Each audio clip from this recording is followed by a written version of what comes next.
Well, you know that we haven't had enough West Australian content on ABT Lockdown Live, so it's time to reverse that. And who better to get than well, we call him the actual Mayor of Albany, but he's only the figurative Mayor of Albany, Kym McIntyre, mate. Welcome to Lockdown Live, and it's good to be talking across a couple of time zones here. Yeah, it's always good to talk to you, Steve. I love talking fishing to anyone. That's it, mate. And we didn't have to twist your arm this far to make it all happen. I think the biggest news for you guys, though, is running your WA Brim Classics. You guys are the first of the ABT family to be back and running. You had a great tournament at the Blackwood River last weekend, mate. Explain how it went. What was the attendance like, and what was the fishing like? Well, we had 20 boats, and we probably would have got more, but we were going to run it at Mandurah, but we couldn't get it organised in time with all the approvals. One of the places we run it from, we needed to talk to them, and with COVID, they weren't around. So had to do some quick manoeuvring, and we're able to organise it at the Blackwood. And we were pretty happy with 20 boats, considering that I think we would have got 25, 28 if, it had been scheduled normally. But we did one-day events, and it was really good. It's a long way from Perth. Like it's like a 4.5 hour drive to Perth. So to at short notice get that many boats to fish that system, I reckon was a great effort. For all the guys over at the East Coast that don't know the Blackwood, just give us a bit of a rundown on that system. I think it's one of the most beautiful places that we fish on the ABT tour. Give us a rundown on just what that joint's like. Well, you've got the biggest river we've got. So the river is pretty long, and you can go, I reckon, 10 k's along it, fish every bit of it. It's littered with snags and big trees that fall in there. It's quite deep in places. And then you've got some shallow flats up the front, and that has got a lot of reeds and paper barks. So you get the whole variety of fishing.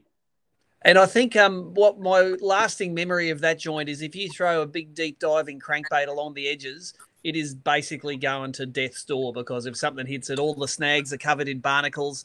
How many lures do you think have been lost in that joint over the years? I couldn't count them, but we do have a phrase that with the Blackwood that you've been wooded, and if you chuck in a plastic or a vibe or something, and you get a good bite, because the fish are really aggressive, you don't even feel it. You just feel the weight, and it's taking you into a snag that's just cut you off, and you wouldn't know what it was. Yep, and especially if you're using something like a $30 plus OSP dunk or a chubby or something like that, it's like, oh, it hits you right in the heart, doesn't it? Yeah, it does. It's an expensive place to fish, but it would be my favourite place to fish. Now, something else for the East Coast is they probably don't know that's one of the few venues in Australia that actually gets stocked occasionally by some of the WA authorities. Tell us about the stocking program and what goes into that joint. Well, they've only done it twice. It was really, really poor in about 2000, and they stocked it in 2001 and 2000. They put a lot of fish into it.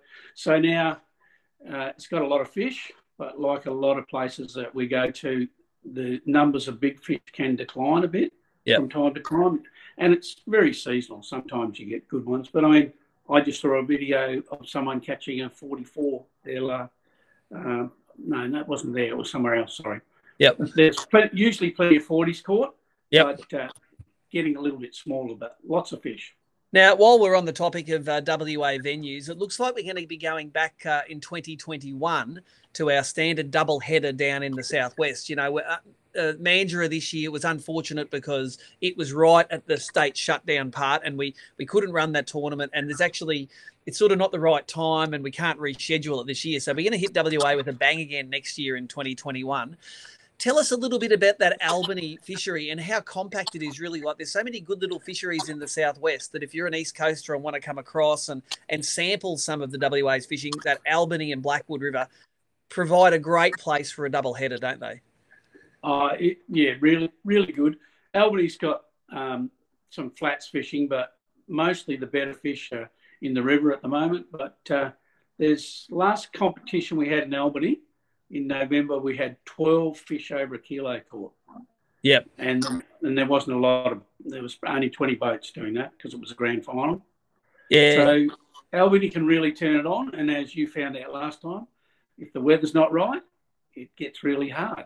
Yeah, indeed. That was my most recent donut at that joint, and that's a turnaround because the time we fished it before, I came first in that event. So it goes to show you, no matter how good you think you are, these fish can sit you on your ass at any time. Well, I think you find that pretty much at any venue, don't you? Yeah, possibly. I think last year, the good thing about Albany last year was Al Lister from Canberra. He ended up winning that event.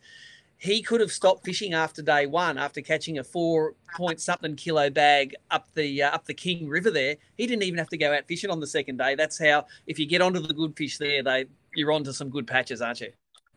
Yeah. Al did the hard work coming from over east and looked up a different river because there's two rivers, the King River, and he absolutely smashed it on day one. Yep. So it was all over after day one. Yep. We all knew, didn't we?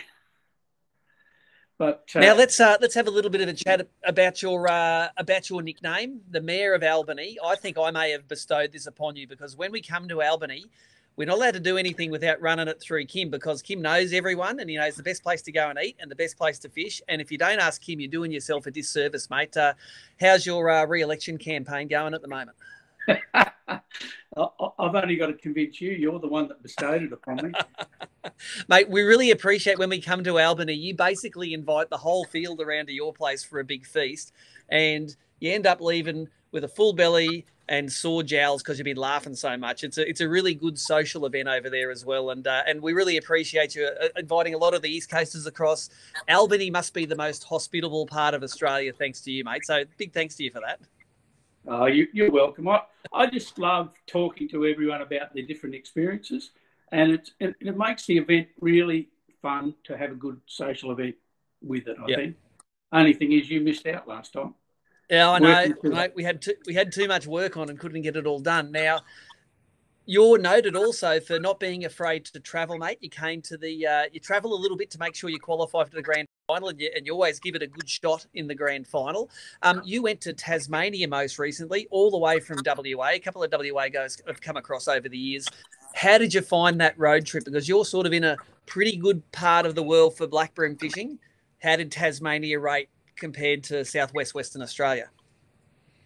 I think Tassie's different. Very different, but they're black brim. They like much the same thing. And I thought it was a really beautiful part of the world as well. And I really enjoyed it. I'd love to go back there again.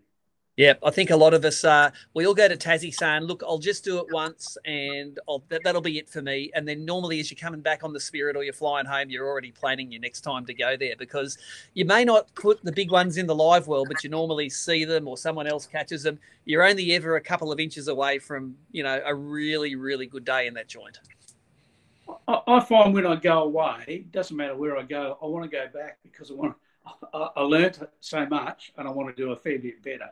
That's the hardest thing about going away is doing your homework and sticking what you know to that system and trying to work it out that way. That's the challenge.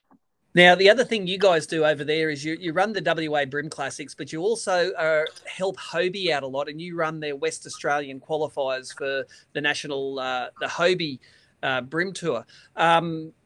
Kayak fishing in WA has been on a real increase, hasn't it? Like a lot of guys are enjoying it and using it as an extra branch to their fishing. Yeah, we're finding, the fields for kayaks probably get up to 40 and the boat's about 25, but we're starting to see young guys get into kayaks and then they go across to our boat comps because all our boat classics are two people and it's a shared, they contribute equally or to the weight and that seemed to be growing both competitions. Mate, the last question I've got for you is ABT's motto, of course, is who shares wins. And when you come east or when people come across and fish in WA, you get to share the boat with a lot of different personalities and learn a lot of different techniques. How has that improved your fishing? Because I know that, in your own areas, you like using your certain techniques, but all of your travel must have increased your repertoire, I'd say. Oh, it definitely has. I mean, just in the last tournament, what I learned from Tasmania, that jerk baits work a lot better than I thought they do. And in the last tournament, I was jerk baiting just off some reeds in Blackwood. You know exactly where I'm talking about. And yep. waiting on the pause, something I didn't used to do that much. I usually slow roll, and jerk baiting really worked, and that's a technique that I didn't used to use as much. Well, as usual, ABT is costing you a lot of money in extra baits and lots of extra new ideas. So we don't apologise for that, mate, and we really enjoy opening Brimmer's horizons to these new techniques. Yeah, I think you learn a lot when you go away, whether it's as a boater or a non-boater. But most of all, it's just a good trip. It's a very social experience as well. Yeah, awesome, mate. Not about winning. It's about competing. That's awesome, mate. Look, we really appreciate your hospitality. Appreciate you taking the time out of your busy schedule this morning, mate. I hope people aren't out the front of the shop shoplifting all the sport and gear, mate. So I'm going to let you get back to that and do it. And thank you very much for joining us on ABT Lockdown Live. You're welcome, Steve. Thanks.